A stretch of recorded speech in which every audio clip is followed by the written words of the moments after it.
세무사 1차 시험 볼 때 우리가 법소부만 공부하는 게 아니라 기타 세법이라고 해서 국기법이랑 뭐 국지법, 뭐 조세범 처우법 같은 게 포함이 되는데, 이것도 배점을 보시면 법인세, 소득세가 이제 50점이고요. 부가세랑 기타 세법이 50점이에요. 이렇게 전체 100점이고 우리가 목표하는 최소 50점에서 60점을 확보하는 게 목표인데, 이 많은 거 사실 다 가져갈 수 없습니다. 어차피 우리가 목표하는 점수는 50점에서 60점이잖아요. 100점 맞는 시험이 아니기 때문에 50에서 60점을 맞기 위해서 어떤 분들은 법인세를 통째로 제끼시는 분들도 계시고요. 아니면 법소부를 다 가져간다고 하더라도 계산 문제를 버리고 말 문제만 가져가신다든지, 그렇게 어차피 최종적으로 우리가 세무사 1차 시험장에 들어가기 전에 한 5개월 전부터는 선택과 집중을 하게 됩니다. 우리 내년 1월달 정도 되면은 바로 이제 객가지 세법을 시작하게 되는데, 안 사보셨어서 잘 모르실 건데 책이 정말 두껍습니다. 그리고 객관식 세법에 나와 있는 법소부 문제만 한 1080문제 정도가 돼요. 근데 이 1080문제를 우리가 최소 그래도 한 달에 1회독씩 해야지만 시험장까지 한 4회독 아니면 5회독 정도 돌리고 시험장에 들어가게 되는데, 이 1080문제를 다 돌리려고 하면 사실 돌리지도 못합니다.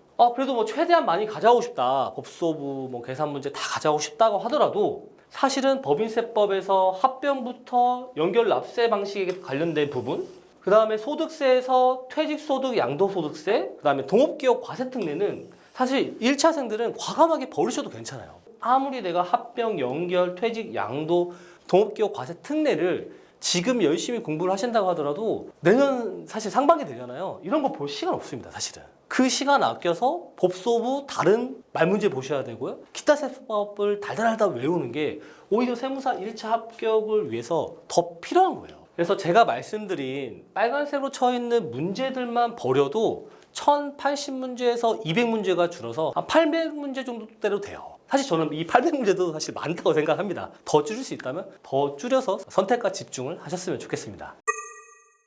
우리 세무사 시험에서 세법이 차지하는 공부량은 사실 굉장히 많습니다. 그리고 여러분들이 지금 법소부만 공부를 해서 그렇지만 우리가 법소부 외에도 공부할 세목이 사실 이렇게 많습니다. 전체 11가지 세목이 되고요. 이 세법을 조금 더 나눠본다면 세법 개론이 있겠고요. 그 다음에 2차 계산 문제, 세무회계가 있겠고, 판례 사례 문제, 세법학이 있겠죠. 그래서 세법 개론, 세무회계, 세법학을 통해서 이 전체 11가지 세목을 공부하는 게 이 세무사 시험의 본질이고 특성이라고 생각하시면 돼요. 근데 이 11가지의 세목을 어떤 순서로 공부를 해야 되는지를 굉장히 중요하고, 오히려 1차 때는 힘을 빼고 2차 때 더 집중해야 되는 세목들이 있는 반면, 반대로 1차 공부할 때부터 법소부에 해당되는 부분은 계산 문제를 같이 공부해 주는 게 좋으니까 2차 공부를 선행해야 되는 부분도 있습니다. 그러니까 이 부분을 잘못하게 되면은 굉장히 수험 기간이 늘어날 수 있고 혼선만 일어날 수 있어요. 그래서 뭔가 열심히 했는데 막상 실력은 쌓여 있지 않게 되는 거죠.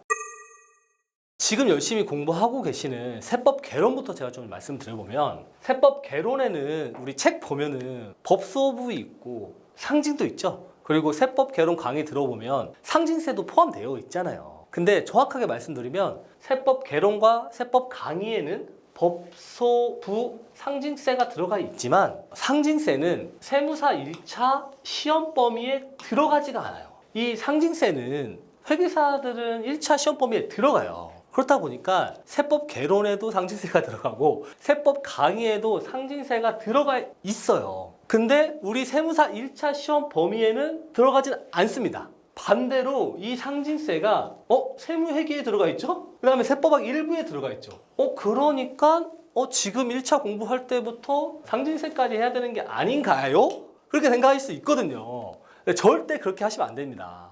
정리해서 말씀드리면 상징세는 1차 공부를 할 때 공부를 하실 필요가 없습니다. 세법 개론 공부할 때도 마찬가지고요. 2차 공부를 선행하시는 1차생들도 세무회계 공부하실 때 상징세를 아예 공부하지 마세요. 정말 이거 공부할 시간 없습니다. 차라리 이 시간 아껴서 법소부 세무회계 연습을 더 집중하시는 게 좋습니다.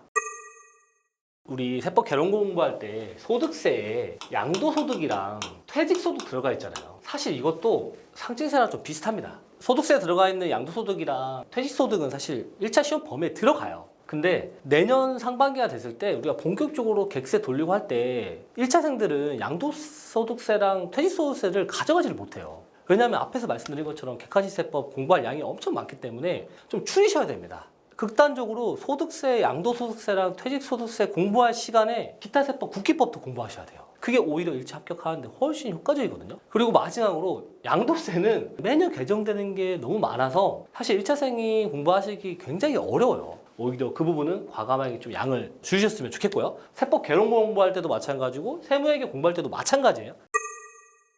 메인 공부 계획표에 따르면 5월부터 6월달까지 세법 기본 강의를 듣고 7월 달에는 6월 달에 들었던 세법 기본 강의에 대한 간단한 복습, 8월부터 이제 세무회계 들어가는 건데, 그러면 이렇게 세법 개론을 공부할 때 우리가 뭐 이제 당연히 상기세 버리고 법소부 위주로 공부를 하시게 되는 거고, 이때도 이제 뭐 순서가 굳이 있냐 또는 뭐 선택과 집중을 한다고 했을 때 어떤 세목부터 공부를 하시면 좋냐면 부가세부터 하시면 좋습니다. 그다음에 소득세 공부하고요. 그다음에 이제 법인세를 공부하시면 좋습니다. 그리고 사실 법인세가 양이 많아요. 법인세가 한 50 정도 되면은 부가세랑 소득세가 한 50 됩니다. 그만큼 법인세가 사실 양이 많고, 우리가 기본적으로는 재무회계랑 원가 공부한 다음에 세법을 공부를 하시는데, 그렇다 보니 재무회계와 원가 공부가 좀 잘 안 잡혀져 있는 상태에서 법인세가 들어가게 되면 전수원생들이 과부하가 걸리는 것도 있고, 이게 또 공부할 양도 많고 복습할 양이 많다 보니까 좀 이렇게 되어 있는 것 같아요. 그러니까 일단은 세법 개론을 공부하실 때 양도 퇴직 합병 연결 부분은 좀 제외해 놓고 일단 기본 강의 수강을 다 하시고 복습도 하신 다음에 좀 시간이 괜찮은데? 라고 한다면 그때 들어가셔도 괜찮습니다. 8월부터 세무회계 공부가 시작이 되죠. 법소부 위주로 가셔야 된다. 이거 당연히 상기세 하실 필요 없고요. 이 세무회계를 돌리실 때도 뭐 굳이 순서를 따진다면 뭐 부가세 먼저 하시고 소득세 하시고 법인세 하셔도 괜찮고요. 그게 아니라 저는 뭐 순서대로 하는 거 좋아합니다. 그러면 법소부 위주로 하셔도 상관은 없어요. 근데 다만 우리가 2차 강의를 선택을 할 때도 제가 유예 강의 하지 말라고 했잖아요. 법소부 문제를 돌리실 때도 우리가 강경세쌤 세무회계 기준으로 보게 되면 필수 문제와 유예 문제로 나눠져 있잖아요. 저는 유예 문제는 일단 좀 아예 제꼈으면 좋겠습니다. 우리 세무회계 연수도 보면 전체 전수 문제가 한 515문제 정도 돼요. 근데 여기서 유예 문제만 제외하더라도 필수 문제 한 380문제 됩니다. 사실 이 문제만 소화하는 것도 저는 1차생들이 차고 넘친다고 생각해요. 사실은 이 380문제만 완벽하게 해도 동차 합격하는데 전혀 문제가 없습니다. 그런데 우리가 1차 준비할 때부터 세무회계 연습을 들어가는 것 자체가 사실 대단한 건데 유예 강의로 해 또 515문제를 내가 완벽하게 소화하려고 하면은 하반기에 그냥 강의 한 번 듣고 복습 한 번 하면 거의 끝날 수도 있어요. 사실은 그것보다는 오히려 강의를 컴팩트한 걸 줄이고 문제 숫자를 필수 문제로 380문제로 컴팩터를 가져가면서 강의 듣고 3회독 하는 게 훨씬 좋습니다. 이게 진짜 저는 이게 완벽한 계획이라고 생각하거든요. 만약에 하반기에 세법학을 하셔야 된다면 11월 달밖에 없습니다. 11월 달에 세법학을 들어가셔야 되고요. 우리가 세법학이 대표적으로 1부와 2부로 나눠지는데 이때 1부, 2부를 다 하는 거는 좀 불가능하다고 생각합니다. 효율적이지 않아요. 전혀. 효과적이지도 않고요. 그렇기 때문에 이때 세법학 1, 2부를 다 하는 게 아니라 제가 딱 짚어드리는 세목만 하시는 게 훨씬 좋습니다. 세법학 1부는 법인세, 소득세, 상징세, 국기법이에요. 근데 여기서 세법학 공부로는 국기법만 하시면 됩니다. 그리고 세법학 2부는 부가세, 개소세, 지방세, 조특법인데 세법학 2부에서는 개소세, 지방세, 조특법만 하시면 돼요. 우리 국기법, 개소세, 지방세, 조특법 제가 선행하시라고 하는 세법학 자체가 그나마 세법학에서 암기할 수 있는 범위가 좀 정해져 있는 세목들이에요. 그래서 이때 내가 주요 논제들을 좀 정리해놓고 목차와 키워드 정도만 작업을 해놔도 내년 동차생이 됐을 때 이거 그냥 그대로 꺼내와서 동차 기간 때 막 외우시면 됩니다. 그 다음에 세무사님 그 1차 때 공부하는 세법학은요? 그게 바로 법소부거든요. 근데 법소부는 우리가 세법 개론 때도 공부하고 세무회계 때도 공부하고 또 내년 동차 때 또 할 수 있잖아요. 그때 법소부만 얹으면 돼요. 그렇게라도 해서 우리가 동차를 분명히 노릴 수 있고요. 이제 내년 상반기 1월 달부터 이제 객관식 세법을 이제 공부를 이제 하죠. 정말 객세를 돌려보신 분들은 굉장히 공감을 하실 거예요. 객세를 계산 문제랑 말 문제를 법수업으로 다 돌릴 수 있는 수험생은 2, 3%도 안 된다고 생각을 해요. 사실 그만큼 객세의 양이 많아서 그래요. 1차생들이 소화하기에는 계산 문제가 사실 어렵습니다. 그래서 내가 아무리 하반기에 세무회계 연습을 하셨다 하더라도 내년 상반기 공부할 때 객관이세법을 공부할 때는 말 문제의 70% 비중을 두고요. 나머지 30%만 계산 문제를 풀어주셔야 돼요. 왜냐하면 어차피 말 문제 하나도 2.5점이고요. 계산 문제 하나도 2.5점이에요. 너무 계산 문제에 욕심내시면 안 됩니다. 이거 시간도 많이 차지하고 배점은 똑같은데. 그러니까 이제 전체적인 그 문제도 일단 줄여야 되고 그 안에서도 우리가 법인세에서 합병 연결 제끼고 소득세에서도 양도퇴직, 동업기업 과세특례 그런 부분을 좀 지역적인 챕터를 제껴서 문제의 개수를 줄여야 된다고 제가 강조를 드리는 거거든요. 어차피 다 못 가져가고요. 이때 다 버립니다, 사실은.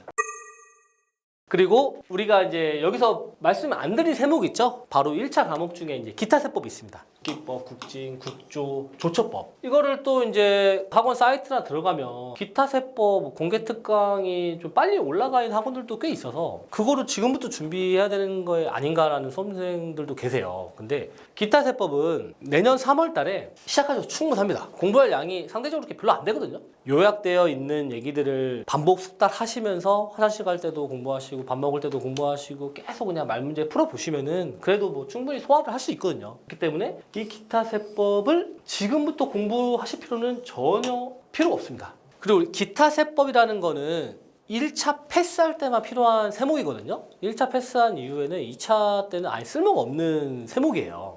근데 그 중에 하나 국세기본법은 우리가 세법학 1부에서 국기법이 들어가는데 굉장히 중요한 과목이거든요.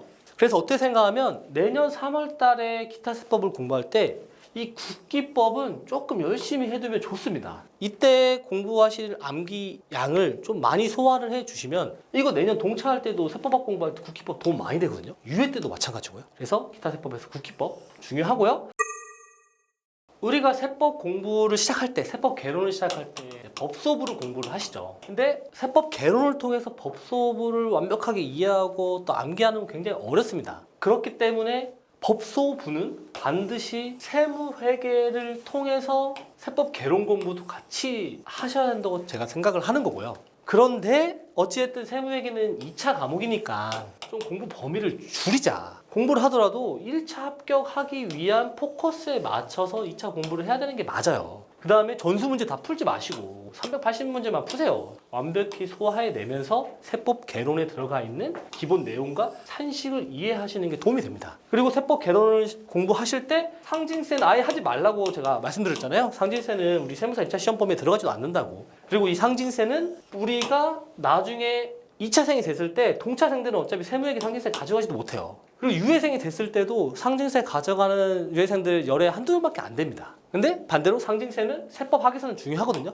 이때 상징세를 좀 제대로 공부를 하시면 되고요. 그리고 세법 중에서 기타 세법은 내년 3월 달만 해도 충분하다라고 제가 말씀드리고 있고 기타 세법 중에서 국기법은 좀 중요하다고 말씀드렸습니다. 그 다음에 이건 정말 저의 합격 비법이고 제가 이제 하반기 때 좀 전수해드릴 내용인데 세법학과 세무회계도 공부하는 전략이 따로 있습니다. 사실은.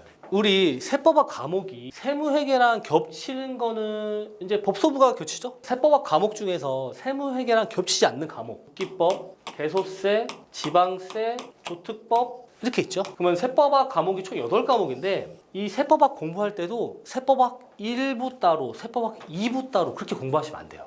과목은 나눠져 있는데 저는 그렇게 공부하지 않았습니다. 세무회계 법소부를 공부를 할 때 세법학 법소부를 같이 공부했어요. 이렇게 한 카테고리로 묶었습니다. 세무회계 연습을 법인세 문제를 풀기 전에 세법학의 법인세에 해당되는 주요 논제들을 보면서 여기에 해당되는 챕터의 계산 문제를 세무회계로 풀었습니다. 이렇게 묶었을 때 효과가 뭐냐면 일단은 세법학에 대한 공부 시간이라고 할까요? 그게 절반으로 줍니다. 세무회계 원가 한 과목, 세무회계 세법학 법소부 한 과목, 그 다음에 나머지 세법학 3과목 해서 과목 숫자를 제가 줄인 거예요. 그래서 굉장히 효과적으로 공부를 했고 오히려 나머지 세법학 국기, 개소, 지방, 조특, 상징은 그래도 우리 암기할 텍스트가 정해져 있기 때문에 여기를 제가 완벽하게 암기를 할 수 있었던 거예요. 이제 뭐 세법 개론 공부하시고 2차 공부로 넘어가시는 분들도 계실 텐데 하면 할수록 더 열심히 하고 싶으실 거예요. 열심히 하려다 보니까 더 많은 공부 양을 소화를 해내셔야 될 거라고 생각을 하실 거고요. 근데 우리 세법 범위가 굉장히 넓기 때문에 이게 효과적이지 않습니다. 반드시 전략이 필요하고 그냥 내가 1차부터 열심히 해서 1차 합격한 다음에 2차생이 돼서 2차 공부를 하는 것도 맞지 않고 2차생이 아닌데 1차생인데도 불구하고 2차 공부를 너무 과하게 하는 것도 저는 오히려 독이 된다고 생각합니다. 그래서 반드시 우리 특히나 세무사 시험에서 가장 중요한 세법 세무에게는 수험 전략과 공부 전략이 반드시 필요합니다. 헷갈리실 때마다 이 영상 계속 반복적으로 봐주시면서 궁금하신 거 있으시면 질문 주시면 감사하겠습니다. 몰라도 잘 쓰면 붙는다.